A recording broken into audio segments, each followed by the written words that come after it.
नमस्कार, आप देख रहे हैं पार न्यूज और मैं रमेश टेलर आपका स्वागत करता हूँ। चित्तौड़गढ़ इन दिनों सुर्खियों में है।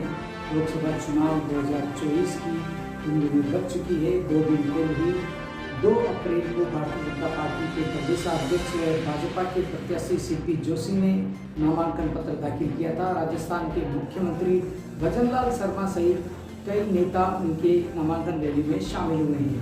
अब 4 अप्रैल को कांग्रेस के प्रत्याशी उदयलाल आंजना अपना नामांकन पेश करेंगे और उनकी नामांकन सभा में कांग्रेस के राष्ट्रीय अध्यक्ष मल्लिकार्जुन खड़गे चित्तौड़गढ़ पहुंचेंगे। उसके साथ ही नेता प्रतिपक्ष टीकाराम जूली, सचिन पायलट व कांग्रेस के प्रदेश अध्यक्ष डोटासरा भी कार्यक्रम में शामिल होंगे। चलिए आपको दिखाते हैं कि किस तरह की तैयारी चित्तौड़गढ़ में चल रही है। ये आप देख रहे हैं राजस्थान के पूर्व सहकारिता मंत्री व पूर्व सांसद उदयलाल आंजना। चित्तौड़गढ़ लोकसभा सीट से कांग्रेस ने उदयलाल आंजना को टिकट दिया है और निश्चित रूप से जब से इन्हें टिकट दिया है इनके प्रतिद्वंदी दल की भी नींदें उड़ गई है। उल्लेखनीय है कि उदयलाल आंजना ने 1998 में भारत की उस शख्सियत को हराकर वह दिल्ली लोकसभा में पहुंचे थे जो कि उस समय काफ़ी चर्चा में थी। दिवंगत भाजपा नेता जसवंत सिंह को उदयलाल आंजना ने 1998 में हराया था। उस समय जसवंत सिंह एक दिग्गज नेता माने जाते थे। उसके बाद उदयलाल आंजना निम्बाड़ा से विधायक बने और राजस्थान सरकार में सहकारिता मंत्री भी रहे हैं। एक बार फिर पार्टी ने सांसद के चुनाव में लोकसभा चित्तौड़गढ़ क्षेत्र से उदयलाल आंजना को टिकट दिया है। उदयलाल आंजना निश्चित रूप से चित्तौड़गढ़ जिले सहित आसपास के जिलों में भी खासी पकड़ रखते हैं और उन्हें किसान नेता के रूप में जाना जाता है। उदयलाल आंजना 4 अप्रैल को अपना नामांकन दाखिल करेंगे और उदयलाल आंजना की नामांकन रैली में प्रदेश के नेताओं सहित कांग्रेस के राष्ट्रीय अध्यक्ष मल्लिकार्जुन खड़गे भी आएंगे। उसी को लेकर चित्तौड़गढ़ शहर के इनानी सिटी सेंटर में विशाल डोम लगाए गए हैं जहां हजारों की संख्या में लोगों के बैठने की व्यवस्था की गई है। डोम और सभा स्थल का स्वयं उदयलाल आंजना ने पूर्व राज्य मंत्री सुरेंद्र सिंह जाड़ावत के साथ निरीक्षण किया। उनके साथ इस सभा निरीक्षण में कांग्रेस के संगठन मंत्री महेंद्र शर्मा उपस्थित थे और ये आप देख सकते हैं कार्यक्रम स्थल जहां पर विशेष डोम सजाए गए हैं। यहाँ हजारों लोगों के बैठने की व्यवस्था की गई है।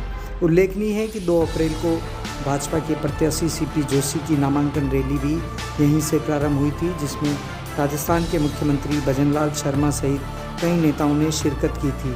अब देखना यह है कि उदयलाल आंजना की नामांकन इस सभा में क्या सीपी जोशी से अधिक लोग उपस्थित होते हैं, क्या शहर में चर्चा का माहौल बनता है, ये 4 अप्रैल को ही देखने को मिलेगा। लेकिन जिस तरह से उदयलाल आंजना की तैयारी चल रही है, चुनावी प्लानिंग चल रही है, उसे लगता है कि निश्चित रूप से वे चुनावी मैदान में डट कर सामने वाले प्रत्याशी से मुकाबला करेंगे। चलिए बात करते हैं उदयलाल आंजना से। राष्ट्रीय अध्यक्ष मल्लिकार्जुन खड़गे साहब पधार रहे हैं, प्रदेश कांग्रेस के अध्यक्ष गोविंद सिंह डोटासरा साहब पधार रहे हैं, पूर्व उप मुख्यमंत्री सचिन पायलट साहब पधार रहे हैं, विधानसभा में प्रतिपक्ष के नेता टीकाराम जूली पधार रहे हैं।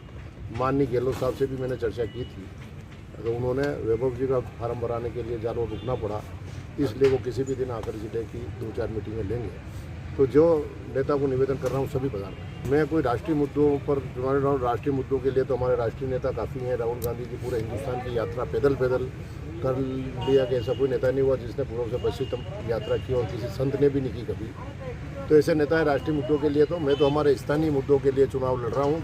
सीपी जोशी साहब वर्सेस उदयलाल आंजना है, तो सीपी जोशी साहब से लड़ रहा हूँ चित्तौड़ जिले के किसानों के लिए, अफीम किसानों के लिए और यहाँ की समस्याओं के लिए चुनाव लड़ रहा हूँ। दुर्ग का नाम तो पूरे विश्व में बहुत सम्मान से लिया जाता है और चित्तौड़ का नाम लेते ही लोगों के दिमाग में एक अलग छवि चित्तौड़ और अपने मेवाड़ की ऊपर पे आती है। तो निस्संदेह दुर्ग के लिए जो कुछ किया कांग्रेस की सरकार थी, जब मनमोहन सिंह जी की सरकार थी, यूपीए की सरकार थी, उस समय इसको वर्ल्ड हेरिटेज में लिया था। लेकिन अभी तक वापस इस सरकार ने केवल वादे किए, बातें भले ऊंची ऊंची करते हैं लेकिन इस तरफ ध्यान नहीं दिया। और यहाँ के सांसद चाहे प्रदेश भाजपा के अध्यक्ष बन गए हों लेकिन अपने क्षेत्र की समस्याओं की यारों इनका ध्यान ही नहीं गया। नहीं 25 के हम क्यों 543 ही बोल देते तो क्या दिक्कत थी उनको, 543 ही बोलते तो कोई बात नहीं है। तो ज़मीन पे सोना और अपने मन के लड्डू बनाना, तो कितने भी शक्कर और गुड़ डालते रहो उससे क्या मतलब, वो तो जनता जनार्दन फैसला करती है। चुनाव होते ही इसलिए है, जनता जनार्दन फैसला करती है। आंकड़े तो पहले भी बहुत अच्छे ऊंचे दिए थे। कल भी ममता जी का स्टेटमेंट आया था कि इन्होंने वहाँ भी 200 पार की कहा था बंगाल में, और 77 सीटों पर अटक गए थे। तो all India Congress, all India पर जो चुनाव हो रहे हैं ये लोकसभा के, इसमें भी इनकी यही दुर्गति होनी है, इसमें कोई दो राय नहीं है।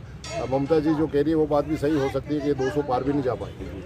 कांग्रेस की स्थिति शानदार सुदृढ़ रहेगी। राहुल जी ने कितना भी त्याग करना पड़ा, लेकिन एक के सामने एक खड़ा कर दिया है। और अभी तक भाजपा को 35% से ज़्यादा वोट किसी भी चुनाव में, आमने सामने के चुनाव में नहीं मिले हैं, गुजरात और राजस्थान को छोड़ दो तो पूरे हिंदुस्तान में 65% वर्सेस 35% का झगड़ा है।